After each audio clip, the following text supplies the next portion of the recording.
Добро утро, следите утринска програма на вашиот јавен сервис и како што информиравме и од самиот почеток на емисијата, една од важните теми кои што денеска ќе ги отвориме во ова наше издание на Македонија на утро и ќе опфатиме и некои други актуелности, но сепак започнуваме со мерките, антикризни мерки, кои што ги засегаат сите граѓани во државата во пресрет на зимата која што ни следува и во пресрет на економската и енергетската криза која што владее во поголемиот дел од светот. Добро утро ќе посакам на министерката за труд и социјална политика Јованка Тренчевска. Добре ни дојдовте во Македонија на утро. Добро утро. Со вода ве пречекавме, подосна и после интервјуто може и утринско кафе. Не ве прашав кој е утринскиот ритуал на утро, вода или со кафе го почнуваме денот? Со кафе го почнувам денот. Да, веќе првото кафе е испиено, сега вода е доволно. А ние како добри домаќини по интервјуто ќе испиеме и заедно едно утринско кафе. Министерке, вчера во владата имавте и брифинг со новинарите. Бредовно информирате преку медиумите за да граѓаните верувам бидат спокојни за она што ги очекува во престојниот период. Меѓу останатите теми, акцент беше даден на енергетската криза, надминувањето на предизвиците од неа. Би сакал со вас да се задржиме повеќе на антикризните мерки. Чинам буџетот сегашен за нив беше околу 360,2 милиони евра.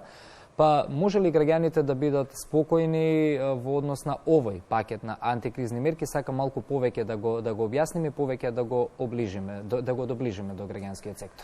Така, новиот пакет на антикризни мерки со вредност од 350 милиони евра го донесовме на влада. Така. Дел од овие мерки започнаа со реализација, во делот на мерките со кои што им излегуваме во пресрет на тешката зима за социјално ранливите категории на граѓани. Законот помина на влада, вчера влезе во собраниска процедура и очекуваме многу скоро да биде истиот изгласан од страна на собранието, за да можеме од ноември да започнеме со финансиска подршка на она група граѓани кои што се дел од ова законско решение и која според сите анализи на Министерството за труд и социјална политика, на граѓанските организации, на останатите министерства се токму најранливата категорија на граѓани за кои што навистина е потребно да се даде финансиска подршка, за да можеме полесно сите заедно да ги поминеме периодот кој што е пред нас, односно сезоната на грејење. Очекувате ли во собрание дека ќе поминат брзо мерките со оглед на несогласувањата кои што ги има можеби опозицијата во овој период? Или очекувате дека ќе има соработка од нив? Тоа исто така е прашање кое што често се поставува од страна на граѓаните. Верувам дека нема да има блокада на законот, дека со оглед дека се работи за финансиска подршка на ранлива категорија на граѓани, ќе имаме конструктивна дискусија, така да очекувам дека многу барго и Комисијата за труд и социјална политика во собранието ќе биде свикана да се дискутира, да се дебатира помеѓу пратениците по однос на предлог законот и дека законот ќе биде донесен до крајот на овој месец. Така, едно малку да навлеземе во деталите на мерките, кои категории ќе бидат опфатени, како граѓаните ќе може да пристапат до нив, едноставна ли ќе биде процедурата, постапката? Најпрво за делот на кои се граѓаните, односно целните групи. Спојив две прашања во едно, за да ви дадам просто малку... Сето тоа е дел од законот и законот многу убаво ја објаснува и процедурата и кои се граѓаните кои што ќе добијат финансиска подршка и колку финансиска подршка ќе добие секоја од овие социјално ранлива категорија на граѓани. Во овој пакет на мерки се вклучени примателите на правото на социјална сигурност, односно граѓаните кои што од било која причина не оствариле право на пензија после 65 годишна возраст, доколку немаат никакви приходи, се вклучуваат во право на социјална сигурност, кај народот популарно позната како социјална пензија. Понатаму лицата со попреченост над 26 годишна возраст, кои што го примаат правото на попреченост, исто така целна група се и децата со попреченост до 26 годишна возраст, кои што го примаат правото на посебен додаток. Понатаму самохраните родители, кои што се приматели на гарантирана минимална помош, граѓаните со тешка здравствена состојба и кои што имаат некаков вид на попреченост. Меѓутоа, не го примаат правото на попреченост, а имаат трајно решение за помош и нега од друго лице, односно безконтролен преглед, решение безконтролен преглед, и тие се вклучени како ранлива категорија на граѓани. Понатаму, примателите на надоместокот за телесно оштетување, исто така како дел од целната група ни се невработени лица кои што примаат надоместок од Агенцијата за вработување на Република Северна Македонија, согласно законот за материјално обезбедување, односно стечајните работници кои што примаат надоместок согласно овој закон, и секако како целна група која што исто така е ранлива, ни се пензионерите со примања со минимална пензија и пензионери кои што примаат пензија до 14.000 денари. Некаде над 170.000 граѓани ни се офатени со овие мерки, согласно податоците на институциите кои што ги исплаќаат редовно овие права на граѓаните, тоа се Министерството за труд и социјална политика, Агенцијата за вработување и Фондот за пензиско и инвалидско осигурување, така ќе бидат исплаќани и средствата од оваа финансиска поддршка на граѓаните, што значи дека до 5 секој месец, почнувајќи од ноември, секако доколку и верувам дека законот ќе биде изгласан од страна на собранието, до 5 секој месец во наредните 4 месеци списоци ќе бидат објавувани на веб страниците на овие институции, исто така преку медиумите ќе ги информираме граѓаните, за да може и ќе биде објавуван и датумот на исплата на финансиската поддршка.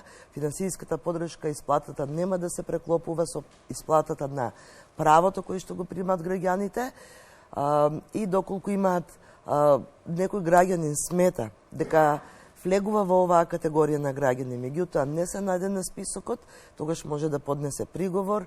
Министерот за труд и социјална политика, согласно предлог законот, односно јас како министерка, ќе формирам комисија за примање на приговори од граѓаните, која што има рок да одлучува рок од 15 дена, и доколку навистина некој граѓанин ги исполнува условите, ќе биде вклучен во листата на оние граѓани кои што ќе ја примаат оваа финансиска поддршка.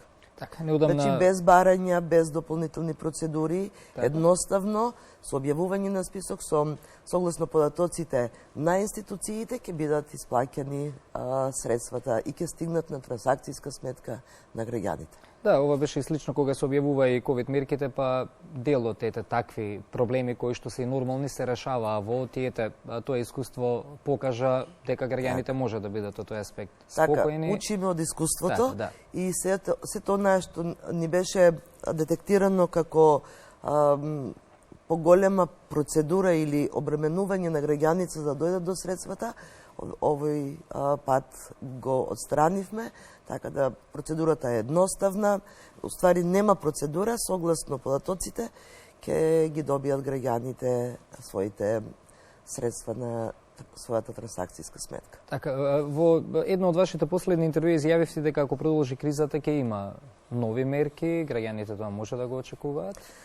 Дефинитивно, како влада, како ресорни министерства, ја следиме состојбата, секој во согласно своите надлежности се прават анализи, така, и откако ќе помине овој сет и ќе бидат исплатени средствата, ќе направиме повторна анализа и доколку кризата и понатаму се продлабочи и доколку утврдиме дека одредена целна група се уште е ранлива, секако дека ќе креираме нов сет на мерки во 2023 година. Така, и пред да преминеме на останатите теми, едно прашање кое што се наметнува на целиот овој разговор, ќе може ли кондицијата на буџетот тоа да го издржи? Да, граѓаните треба да бидат спокојни. Така?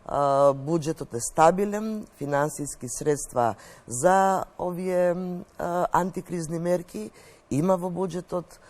Министерство за финансии е одговорно кон трошењето на средствата, така да си бидат спокојни граѓаните, буџетот ни е во одлична кондиција. Така.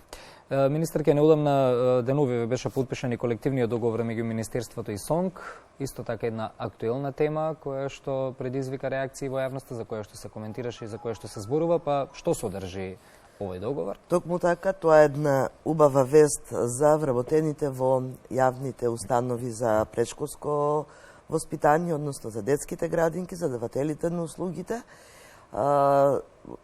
Низ еден повеќе месечен диалог и преговори со представниците на СОНК го финализиравме колективниот договор и го подпишавме така да објавим во службен вестник и веќе е во сила.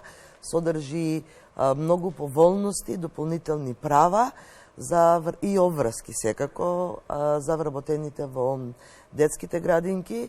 15% поголема плата, како што ветивме, е дел од овој колективен договор за давателите на услуги во детските градинки, што значи дека сега со исплатата на септемвриската плата, воспитачите, негователите и стручните тимови во градинките ќе добијат плата поголема за 15%.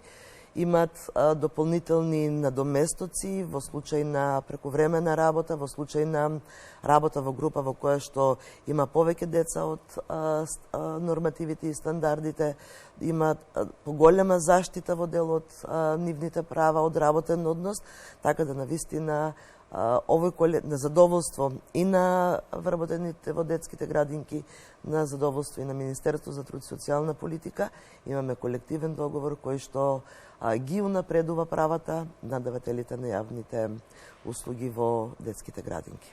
Е сега еден од проектите кои што исто така би можели во контекст на антикризните мерки да го споменеме, бидејќи доста значаен се и грантовите за самовработување, посебно во едно вакво кризно време. Би сакал малку околу динамиката на грантовите. Бевте во посета Кичево, Македонски Брод, Штип, бевте на терен, па би сакал лично и од вас да ги слушнам согледувањата колку ете граѓаните ги користат овие грантови и како им се дојдени сега во услови на криза. Една од најубавата мерка во рамки на оперативниот план за вработување години наназад е токму мерката за самовработување. Изминатиот период заедно со директорот на Агенцијата за вработување на Република Северна Македонија бевме во неколку градови за да ги доделиме договорите со граѓаните, односно со сите оние лица кои што аплицирале со идејно решение за оваа мерка и идејното решение беше прифатено од комисијата која што е во рамки на Агенцијата за вработување. Навистина е задоволство кога присуствуваш на еден ваков настан каде што доделуваш средства, неповратни средства за да млади и повозрастни луѓе со одлични идејни решенија, со одлични идеи за отварање на собствен бизнис, ќе добијат поддршка од државата и ќе можат да си го реализираат својот сон. Особено помеѓу младите е доста актуелна оваа мерка од оперативниот план за вработување, со многу интересни идеи за собствени бизниси и навистина и од друга страна од аспект на родовата еднаквост, многу голем број на жени се охрабруваат да отварат свој собствен бизнис и да си ги реализираат своите сонови за компанија која што преку овие средства од државата ќе имаат можност да ја отворат. 2000 невработени лица, еден од условите е да се биде невработен и евидентиран во Агенцијата за вработување, ќе добија оваа година поддршка од државата да отворат своји компании. Поддршката е 5000 евра во денарска противредност или 10.000 евра доколку имаме двајца содружници кои што отвараат компанија. Навистина во сите градови во државата има многу заинтересирани, така да со оваа мерка продолжуваме и понатаму и се надевам дека сите оние луѓе кои што се охрабриле и отвориле свој бизнис ќе биде одржлив бизнисот, а за тоа зборуваат и податоците од Агенцијата за вработување во 20 и 21 година, имаме 98 и 99% одржливост на компаниите кои што ги отвориле нашите сограѓани преку оваа мерка за самовработување. Убаво е ова да се слушне во време на криза, да се охрабруваат повеќе граѓаните. Така, да, и апелирам и во рамки на оперативниот план, навистина има многу убави мерки. Сите оние невработени лица, млади, жени, слободно нека аплицираат, објавите за аплицирање се постојано, граѓаните се информираат преку веб страницата и преку медиумите, веб страницата на Министерството за труд и социјална политика, на Агенцијата за вработување. И со овој оперативен план за 2022 година, всушност, таргетот ни е да покриеме некаде околу 15.000 граѓани, невработени граѓани, а верувам дека тој број ќе биде и поголем. Согласно интересот на граѓаните и на компаниите, дел од мерките се наменети за граѓаните, дел се наменети за компаниите, така да навистина има голем интерес. Од денес, после гостувањето во вашата емисија, го почнуваме процесот на консултација со стопанските комори за тоа што им е потребно како поддршка од државата во рамки на оперативниот план за 2023 година, затоа што сите политики даваат резултат ако се комуницираат и ги консултираме релевантните чинители. Во овој случај тоа се стопанските комори, организацијата на работодавачи, за да може да дојдеме до мерка која што ќе биде искористена и која што ќе биде намената токму за оние граѓани за кои што тоа навистина во моментот им треба. Една од активните мерки беше извршена исплата на еднократна помош од 3000 денари за примателите на гарантирана минимална помош. Би сакал малку повеќе коментар околу ова, дали останува како поволност? Оваа мерка, финансиска поддршка, која што беше исплатена изминатата недела на примателите на гарантирана минимална помош, всушност беше дел од пакетот на мерки во март, меѓутоа во тој период во собранието влезе и ребалансот на буџетот. Заради ребалансот и процедурите во собранието не можевме во тој момент и заради измената на Законот за социјална заштита, каде што се предвидува оваа дополнителна финансиска поддршка, не можевме во тој период да ја исплатиме.